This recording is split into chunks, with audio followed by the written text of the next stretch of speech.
Good morning everyone. स्वागत है आपका हमारे चैनल पे। और आज है 11 फरवरी और यहाँ पे इंपॉर्टेंट न्यूज़ को देखेंगे जो एग्जाम के लिहाज से काफ़ी महत्वपूर्ण होता है। आइए फटाफट देख लेते हैं। अभी आपको पता है ना, मणिपुर में जो मुख्यमंत्री थे बीरेन सिंह, उन्होंने इस्तीफा दे दिया। ठीक है, तो मणिपुर क्राइसिस को लेकर एग्जाम में क्वेश्चन तो मेंस में पूछता ही पूछता है। आप लोग फिर से ध्यान रखेंगे, क्वेश्चन रिपीट भी करेगा कि मणिपुर में जो हिंसा हुआ, जो संकट देखने को मिला, उसके क्या इंपैक्ट हुआ, क्या प्रभाव पड़ा है मणिपुर में। ठीक है, कितने लोगों को नुकसान हुआ, ये सब चीज जानने को मिलेगा। साथ ही आपको बता दें, मणिपुर को लेकर कुकी जो है ना और मैतेई, ठीक है, ये दो ट्राइब हैं। कुकी जो है ऑफिशियली ट्राइब है, मतलब ये लोग एसटी है वहां के। मैतेई को डिमांड किया जा रहा था, वहां के हाईकोर्ट ने बोला था कि इस पे विचार कीजिए कि मैतेई को भी एसटी का दर्जा दे दिया जाए। इसी को बात को लेकर कुकी में आक्रोश था और यह पूरा हिंसा जो 21 महीने तक चलाना देखने को मिला। ठीक है, तो आप याद रखिएगा ये वाला क्यों हुआ था। मेंस में ऐसे ही क्वेश्चन पूछेगा कि मणिपुर संकट क्या है, इसके पीछे क्या कारण मानते हैं, अभी वर्तमान में क्या स्थिति है। तो मुख्यमंत्री ने यहाँ पे इस्तीफा दे दिया। तो यहाँ पे जो विपक्ष के लोग थे ना, उन्होंने कहा कि ये जो आपने कदम उठाया इस्तीफा वाला, ये आपको बहुत पहले उठाना चाहिए था, लेकिन आप जो है ना अविश्वास प्रस्ताव के पास हो जाने के डर से आपने ये कदम उठाया। मणिपुर में जो कुछ खास चीज़ है, जैसे कि वहाँ का लोकटक झील याद रखिएगा, है ना। केवलो लामो जाओ झील करके भी है एक नदी है वहाँ पे, जो नेशनल पार्क है, उसको भी याद रखिएगा। ये सब क्वेश्चन जो है ना बार बार रिपीट करता है। ओके, मणिपुर को लेकर, मणिपुर जो है ना किन किन राज्यों के साथ सीमा साझा करता है, वो भी आप लोग देख लीजिएगा। मैंने कई दफा इस पर जिक्र किया है, आगे नहीं करेंगे हम लोग। ठीक है, यह है प्रेमचंद जी का कोटेशन।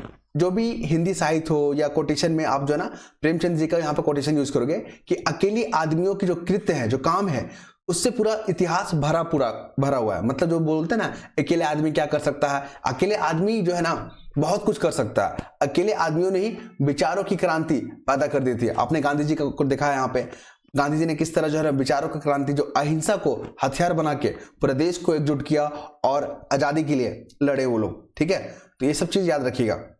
हमारे भगत सिंह जी जो कि क्रांतिकारी है, उनके जो विचार थे, ठीक है, अब उनको पता ही है, उनका अतुलनीय योगदान है। जो हम लोग फ्रीडम को एंजॉय कर रहे हैं ना, उन्हीं के बदौलत। हम लोग बात करेंगे उपग्रह प्रक्षेपण से बढ़ता है प्रदूषण। कुल मिलाकर आज का एडिटोरियल पेज बहुत इंपॉर्टेंट है। ये जो रॉकेट प्रक्षेपण करते हैं हम लोग, अभी आप देख रहे हैं ना ये रॉकेट, इससे जो धुआं निकल रहा है ना, जो हानिकारक गैस निकल रहा है ना, जो कण पार्टिकल्स निकल रहे हैं ना, उससे पर्यावरण पे क्या नुकसान होगा, क्या पड़ रहा है, यही आर्टिकल है आज का। क्वेश्चन भी आपसे यही पूछेगा कि जो हम लोग एडवांस टेक्नोलॉजी को अडॉप्ट कर रहे हैं, हम लोग जो साइंस एंड टेक्नोलॉजी में जो आगे बढ़ रहे हैं, उससे पर्यावरण के लिए क्षति है। आप जो है ना उपग्रह प्रक्षेपण के संदर्भ में आप हमें समझाएं या टिप्पणी करें। तो यहाँ पे आप जानेंगे कि विज्ञान और प्रौद्योगिकी जो अंतरिक्ष अन्वेषण है ना, एक महत्वपूर्ण कदम है। ठीक है, जो मानव जाति के कल्याण के लिए काफी अच्छा है ना। और उपग्रह को और अन्य उपकरणों को अंतरिक्ष में भेजना आज का जरूरत बन चुका है। ठीक है, जो हमारा जो भू राजनीतिक स्थिति है ना, उसके लिहाज से आज हमें अंतरिक्ष में जो है ना टेक्नोलॉजी को अडॉप्ट करना या प्राप्त करने की कोशिश करना, आज वो जरूरत बन गया है। तो इसके जो है ना हम लोग जो है प्रक्षेपण क्यों करते हैं, एक क्वेश्चन ये भी होता है प्रक्षेपण क्यों कर रहे हैं। तो ये संचार के लिए कर रहे हैं हम लोग, मौसम के अध्ययन के लिए कर रहे हैं, ग्रहों पे जीवन खोज करने के लिए हम लोग प्रक्षेपण वगैरह कर रहे हैं। ठीक है, ये हो गया। पर्यावरण पे जो इसके इम्पैक्ट है उसके बारे में बताइए। आपको बता दें, इससे पर्यावरण को काफी नुकसान पहुंचता है। जैसे कि यहाँ पे ओजोन परत का क्षरण हो जाएगा, वायुमंडलीय यहाँ पे प्रदूषित हो जाता है, जल और मिट्टी की जो कण है ना उस पे जो संरचना में परिवर्तन आ जाता है, ध्वनि प्रदूषण देखने को मिलता है, अंतरिक्ष मलबा, ये जो है ना इम्पैक्ट है। आपसे ये क्वेश्चन पूछेगा कि उपग्रह प्रक्षेपण से पर्यावरण में क्या नुकसान पड़ता है, तो नेगेटिव में आप पीछे दिखाइए कि ओजोन परत को हमारा नुकसान पहुंचता है, वायुमंडलीय प्रदूषण हो जाता है, हमारा मिट्टी जो संरचना है, जो उसका पीएच स्तर है, उसको नुकसान पहुंचता है, ध्वनि प्रदूषण होता है, हाँ, और अंतरिक्ष में मलबा देखने को मिलता है। ठीक है, आपको बता दें जो धुआं निकल रहा है ना, उसमें बहुत सारे हानिकारक और जो गैस होते हैं ना, जो हमारे लिए, हमारे इन्वायरमेंट को काफी नुकसान पहुंचाता है। तो इस पे बात की गई है। ठीक है, उसके बाद हम यहाँ पर देखेंगे, ये आर्टिकल को पूरा पढ़ लीजिएगा आप। ठीक है, ये जो है ना पूरा आपका पैसेज का काम कर देगा, आपके आंसर राइटिंग का काम कर देगा कि कैसे धुआं से जो है ना हमारे पर्यावरण को नुकसान पहुंच रहा है। तो जब रॉकेट उड़ान भरता है, धुआं निकलता है, हानिकारक गैस निकलते हैं, उसके जो पार्टिकल जो कण है ना वो धरती पे गिरता है, जमीन पे गिरता है और मिट्टी की संरचना को क्या करता है, खराब कर देता है, जिससे वहां पे जो जीव जंतु होते हैं मिट्टी पे, जो पेड़ पौधे की वृद्धि के लिए ना काफी नुकसान पहुंचता है। तो आप देख रहे हो ना किस तरह जो हमारे पर्यावरण को नुकसान पहुंच रहा है, रॉकेट प्रक्षेपण, याद रखेंगे आप इसको। तो इसके लिए हमको क्या करना चाहिए कि इस तरह के ना हो, तो हमें जो है ना बार बार यूज होने वाला जो रॉकेट है, जैसे फाल्कन 9 एग्जांपल आप ले सकते हैं, फाल्कन 9 जो कि स्पेसएक्स का है, वो जो है ना बार बार यूज होने वाला रॉकेट को अडॉप्ट करना चाहिए। लिक्विड नाइट्रोजन और लिक्विड जो ऑक्सीजन है ना, उससे पोल्यूशन वो काफी कम होता है, उसको हमको अडॉप्ट करना चाहिए। जो ग्रीन फ्यूल है, हमें जो रॉकेट प्रक्षेपण के लिए जो हमको ईंधन चाहिए, वहां पे ग्रीन फ्यूल का हम लोग यूज करेंगे यहाँ पे, ठीक है। तो यहाँ पे ये चीज आपको लिखा हुआ है, ध्यान रखेंगे, ठीक है। नेक्स्ट मूव करें यहाँ पे मणिपुर संकट के बारे में। आपसे मणिपुर क्राइसिस के बारे में पूछेगा, मणिपुर का वर्तमान स्थिति के बारे में पूछेगा, क्या इसके पीछे कारण थे उसके बारे में पूछेगा। आपसे पूछेगा मणिपुर में कितने लोग हताहत हुए, या मणिपुर की जो अर्थव्यवस्था है, वहां का हवा है, मतलब आबो हवा है, उसको क्या इंपैक्ट पड़ा, नेगेटिव इंपैक्ट। तो आपको बता दें यहाँ पे सबसे पहला कारण देख लीजिए क्यों हुआ था। तो वहां के हाईकोर्ट ने सलाह दी थी कि मैतेई लोगों को भी आदिवासी समुदाय का दर्जा दिया जाना चाहिए। यही चीज कुकी लोग को पसंद नहीं आया और पूरा जो है आप हिंसा वहां पर देखने को मिला। पहला फैक्ट याद रखिएगा। कारण पूछेगा तो आपको यही लिखना है यहाँ पे कारण में। दूसरा क्या है, क्या इंपैक्ट पड़ा। तो वहां पे मणिपुर में हिंसा जो हुआ ना, करीब 250 लोग जो क्या हो गए, मृत्यु के शिकार हो गए। 1500 से लोग जो है यहाँ पे घायल हो गए। जो वहां पे सैकड़ों घर थे, पूजा स्थल थे, बुनियादी संरचना थे, उसको जला डाले गए। लोग अपने ही घर लौट नहीं पाए, लोग शिविर में रहने के लिए मजबूर हो गए। लोगों को राज्य की व्यवस्था पर भरोसा नहीं रहा, लोग खुद टोलियां बना के अपनी सुरक्षा कर रहे हैं। तो ये सब इंपैक्ट में आप दिखाइएगा, ठीक है। नेक्स्ट मूव करें। यहाँ पे G20 सम्मेलन हो रहा है अभी दक्षिण अफ्रीका के जोहान्सबर्ग में, ठीक है। तो अमेरिका बोला कि हम इसका बाइकआउट करेंगे, हम वहां पे शामिल नहीं होंगे। अमेरिका इसके पीछे कारण क्या देता है कि वहां पे जो भूमि अधिग्रहण जो नीति है ना अफ्रीका में, वो बेवजह लोगों की जो जमीनी हड़प रही है, ये हो गया। दूसरा क्या है कि वहां पे अमेरिका विरोधी गतिविधियों को अंजाम दिया जा रहा है, इस वजह से हम G20 को यहाँ पे बाइकआउट करेंगे। आपको बता दें G20 से बहुत बार प्रश्न पूछे गए सर्टिफिकेट्स में।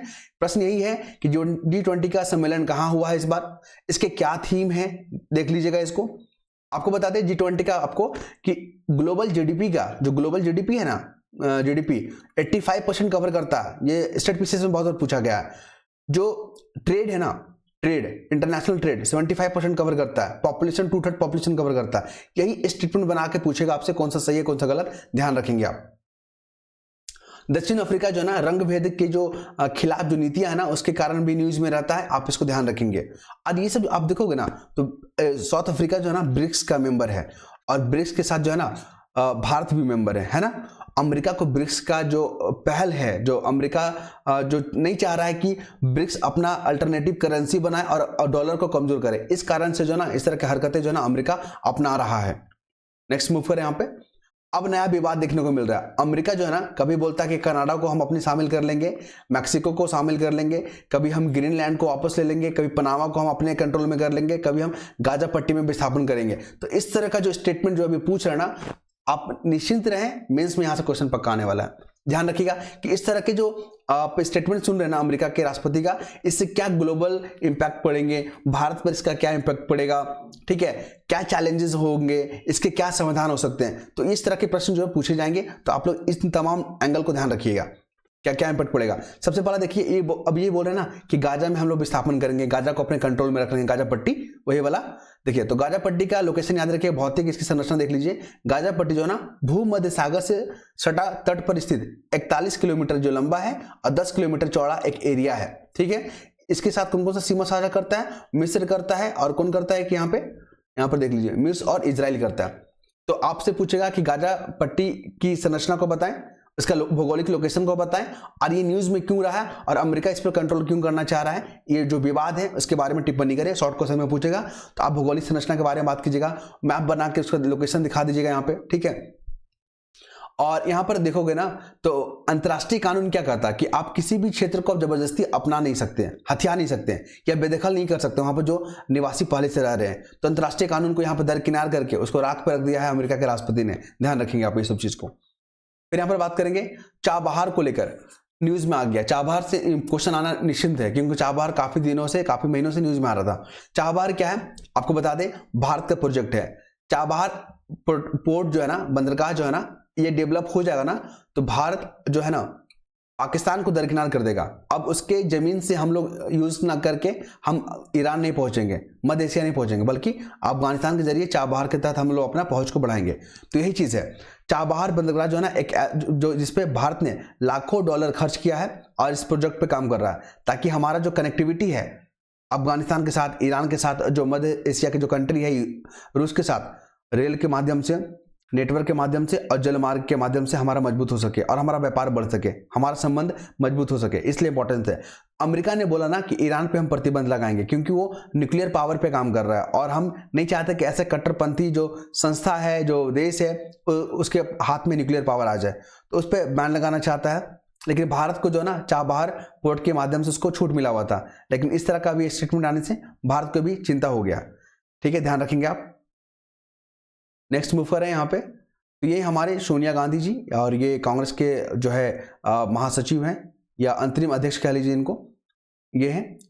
तो इन्होंने जो है ना खाद्य सुरक्षा पे बातचीत किया है। देखिए खाद्य सुरक्षा, फूड सिक्योरिटी क्या होता है, ठीक है, फूड सिक्योरिटी क्या है और ये इसके सॉल्व करने के लिए सरकार ने क्या कदम उठाए हैं। तो आपको बता दें, फूड सिक्योरिटी में आप जो है ना ये कानून के बारे में बात कीजिएगा। खाद्य सुरक्षा जो अधिनियम है 2013 वाला, इसके तहत जो है ना लगभग ग्रामीण पॉपुलेशन 75% और शहरी पॉपुलेशन 50% को कवर करता है। इसमें क्या होता है, जो गरीब परिवार हैं उसको सब्सिडी युक्त जो भोजन प्रदान किया जाता है और ये जो है ना फूड सिक्योरिटी के लिहाज से काफी महत्वपूर्ण भारत सरकार के अधिनियम है। उसके बाद आइए, देखिए इसको, इस टॉपिक को लेना नहीं चाह रहे थे लेकिन परीक्षा पे चर्चा को लेकर हम लोग इस टॉपिक को इसलिए लिया ना, तो इससे आपको समझ में आएगा कि जो प्रेशर होता है, इन्होंने कहा, प्रधानमंत्री जी ने कहा कि जो परीक्षा होता है वो हमारा अंतिम लक्ष्य नहीं है। जो लोग परीक्षा के चलते जो गलत कदम उठा लेते हैं, ये हमारा अंतिम लक्ष्य नहीं है। तो ज्ञान और परीक्षा दोनों अलग अलग चीजें, आप इसको समझना होगा। इन्होंने एग्जांपल दिया कि किस तरह जो बैट्समैन होते हैं, जो बल्लेबाज होते हैं, वो चौके छक्के वाले जो साउंड होता है उसको दरकिनार करते हैं और अपने अगले बॉल पे फोकस करके वो खेलते हैं। ठीक है, तो हमें भी जो है ना नंबर को ध्यान में नहीं रखना कि हमारे इतने नंबर आ जाएंगे, हमें यहाँ पे एडमिशन मिल जाएगा, हमें ये मिल जाएगा, वो मिल जाएगा, ये सब चीज़ को दरकिनार कीजिए। आप अपने नॉलेज पे काम कीजिए, आप अपने जो सिलेबस होता है, जो अपने टाइम होता है, उस पर फोकस कीजिए। ठीक है, ऐसा इसलिए ज़रूरत है क्योंकि कोटा में आपने देखा ना, जो वहाँ पे इंजीनियरिंग का तैयारी करने जाते हैं, मेडिकल का तैयारी करने जाते हैं, बच्चे सुसाइड कर लेते हैं, तो उस लिहाज से काफ़ी ये महत्वपूर्ण है।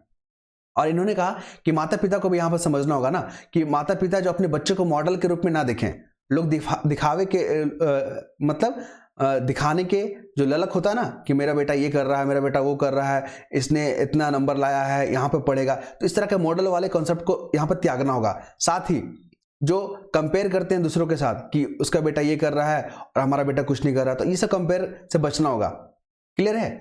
चलिए नेक्स्ट मूव करें। यहाँ पे युद्ध की बदलती प्रकृति, हमारे जो डिफेंस मिनिस्टर है राजनाथ सिंह ने, उन्होंने कहा कि अब युद्ध का जो नेचर है ना चेंज हो रहा है। पहले क्या होता था, हम लोग युद्ध होता था तो एक सैनिक दूसरे सैनिक आमने सामने होते थे और युद्ध से जुड़ा हुआ जो सामग्री था, गोला बारूद बम की सहायता से यहाँ पे युद्ध होता था।